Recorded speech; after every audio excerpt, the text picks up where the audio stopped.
السلام عليكم الاخوات، نتمنى ربي تكونوا كاملين بخير وعلى خير وفي تمام الصحه يا ربي. مرحبا بكم في فيديو جديد على قناتي وقناتكم عالم نعمه تيفي. اليوم ان شاء الله غادي نحضر معكم هاد الكيش المالح بواحد الحشوه اللي سهله وبواحد العجين ديال الكيش اللي كيجي رطب وهشيش. تبعوا معايا الفيديو حتى الاخر باش نشوفوا المقادير والطريقه ديال التحضير وفرجه ممتعه. ونبداو على بركه الله. عندي هنايا الدقيق، 2 كيسان ديال العنبه ديال الدقيق، بيضه وحده، 4 المعالق يكونوا عامرين مزيان ديال الزبده، يعني نص باكيه ديال الزبده. هادو هما الكيسان باش عبرت الدقيق. نص باكيه اللي قلت لكم ديال الزبده، ملحه، واحد راس معلقه ديال السكر سنيده، نص ساشيه ديال الخميره حمراء، و3 المعالقات ديال الزيت الروميه. وصافي تيكونوا هادو هما المقادير. تقدروا تحتاجوا واحد المعلقه حتى 2 المعالق ديال الماء، ولكن انا راني ما احتاجيتهمش نهائيا. داكشي علاش ما حطيتهمش المقادير. نتوما الا خصكم الماء في العجين تقدروا تزيدوا معلقه حتى 2 ديال المعالقات فقط. هنا كيف ما كتشوفوا الزبده ضروري تكون بارده، يعني جبدوها من الثلاجه، ماشي تجبدوها من قبل، يعني من الثلاجه نيشان نخدموا بها. وانتم كيف ما كتشوفوا انا راه كنخدم غير بصبعاني، يعني ما كندلك ما كنبسس.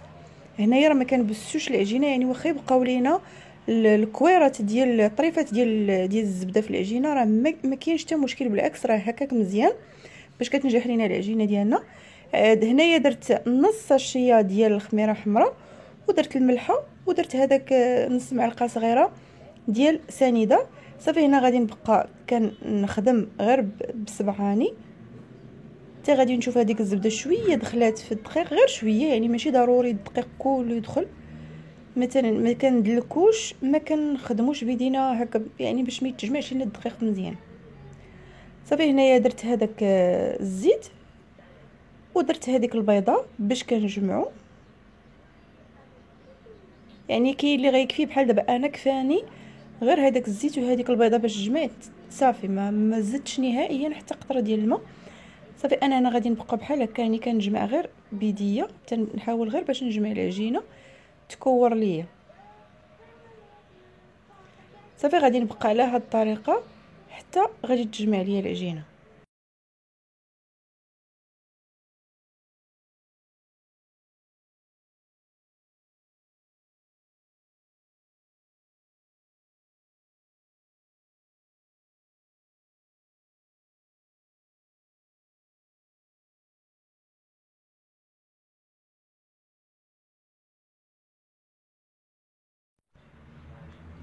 صافي هنا كيف ما كتشوفوا معايا راه العجينه تجمعات عليا. كيف ما كتشوفوا عرفتي راه كتجي رطبه بزاف.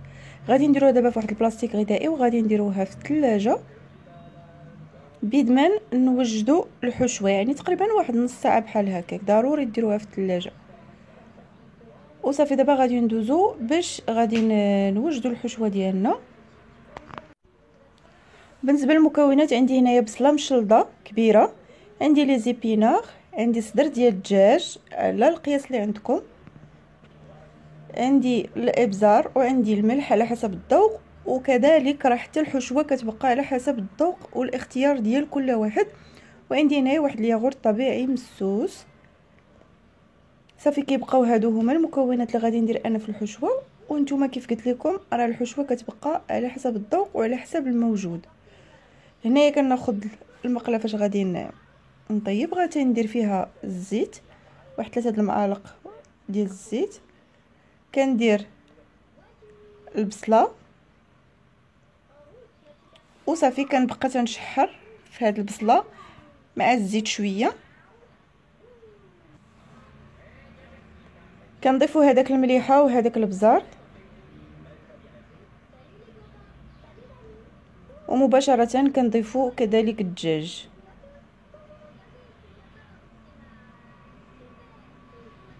صافي هنايا كنشحروا وكنغطي عليهم حتى كيطيب ليا الدجاج مزيان. عاد من بعد غادي نضيف لي زيبينار، حيت كيف ما كتعرفوا لي زيبينار راه دغيا دغيا كيدبلوا مع العافيه، يعني ما كياخذوش نهائيا الوقت. هنايا كاضافه زدت واحد شويه ديال الزعتر، يعني كاضافه اللي عندكم. كاع المنسمات زوينين، بغيتو تضيفوا الزعتر يعني اي حاجه عندكم. انا هنايا ضفت الزعتر اختياري. صافي هنايا كندير على الدجاج حتى كيطيب ليا مزيان.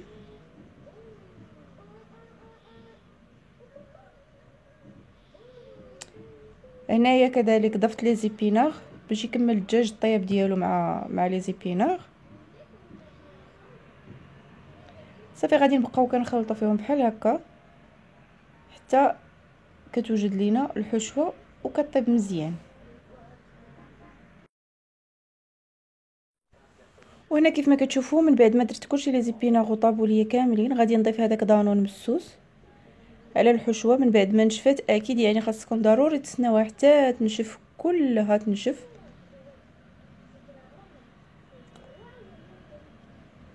وغادي نضيفوا هذاك الياغورت كامل.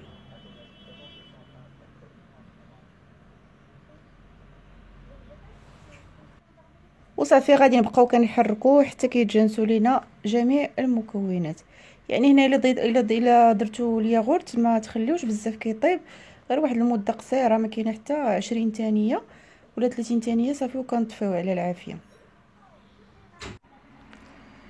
صافي هنايا ملي تجانسوا لينا المكونات غادي نطفي على النار وغادي ندوزو باش غادي نوجدوا لابارايا كاش ديالنا. كيف ما كتشوفوا المكونات ديال لابارايا كاش اللي بسيطه بزاف. عندي هنايا جوج ديال البيضات، انا درت فيها جوج ديال البيضات. عندي 3 المعالق كبار ديال دقيق فرص اولا مايزينا، تقدروا ديروا يا دقيق فرص يا مايزينا يعني اللي متوفر عندكم. وعندي واحد القبيصه ديال الملح نتوما كيف ما كتشوفوها راه هي مع البيض. وعندي كاس عمر ديال ديال الحليب. هذا الكاس اللي عندي راه فايت شويه العنبه، يعني قولي كاس ديال العنبه ومعلقه، كاس ديال العنبه ومعلقه اللي باش كنهز بهذا الكاس. صافي هنا غادي نطرب البيض شويه وغادي نضيف عليه نيشان الحليب. غادي نطربهم مزيان، غادي نخلطهم مزيان تيتجانسوا ليا.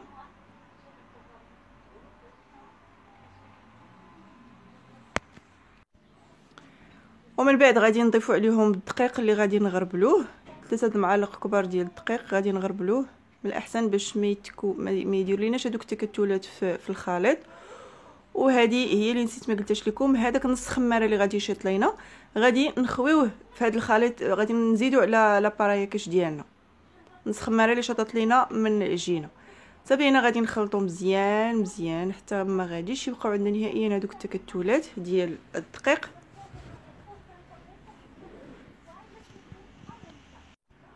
باش غادي نخدموا به البنات هاد لابارايا كاش راه ساهله وكتجي زوينه بزاف.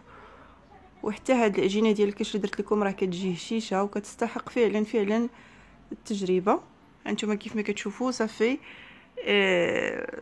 طرب ليا مزيان. صافي دابا غادي نمشيو باش غادي نوجدوا العجين. هنا كيف ما كتشوفوا خرجت العجينه ديالي من الثلاجه وغادي ندير لها 2 بلاستيكات باش غادي ندلكها ونعمر بها لي مول الصغار اللي عندي. نتوما عندكم الاختيار اكيد، الا عندكم المول الكبير بغيتو ديروها وحده كاش وحده بحجم عائلي ديروها، بغيتو ديروا هاد الصغيوره اللي درت انا ديروهم، يعني نتوما عندكم الاختيار. هنا كيف ما كتشوفوا راه ما كتقطع حتى حاجه، كتجي عجينه زوينه بزاف. خاصكم غير تتبعوا نفس المقادير اللي عطيتكم، يعني ما تزيدوا فيهم ما غتنقصوا، غادي تنجح معكم. صافي هنا من بعد ما كملت حيدت ليها البلاستيك الفوقانيه. صافي غادي نبقى هنايا كندير لي مول كل وحده وب القياس، كل وحده تاخذ القياس ديالها باش ملي غادي نقلبهم غادي يلقى كلشي واخد العجينه العجينه الكافيه.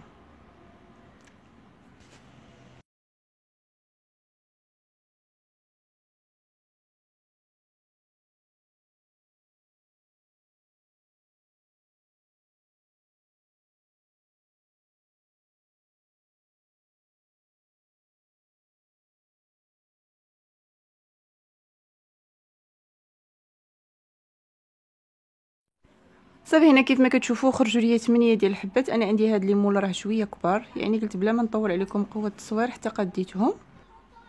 وصافي كيف ما كتشوفوا ها هما دابا راه كملتهم. دابا غادي نبدا كنعمر فيهم. خرجوا لي هنايا 8 ديال الحبات. عندي انا هاد ليمول هادو راه شويه كبيبرين، كاينين ما صغر منهم، يعني اللي عنده ما صغر منهم راه غيخرجوا ليه حتى ل 10 حتى ل 12 حبه. صافي غادي نبدا كنعمر بحال هكذا، كل واحد ندير فيه القياس ديالو. وصافي دابا من بعد ما عمرتهم كاملين غادي نبدا كندير فيهم لاباغايا كيش اللي قدينا. هانتوما كيف ما كتشوفوا غادي نعمر وحيده بوحيده على هاد الشكل.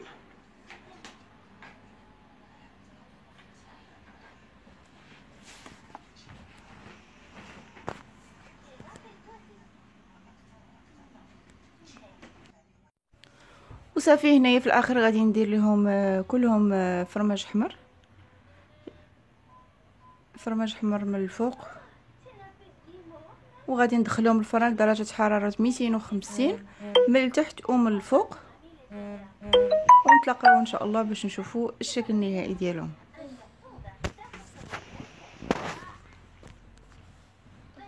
وكيبقى هذا هو الشكل النهائي ديال لي كيش ديالنا. العجينه جات لذيذه بزاف وجات رطيبه وهشه، وكذلك الحشوه هانتوما كيف ما كتشوفوا كيفاش كتجي.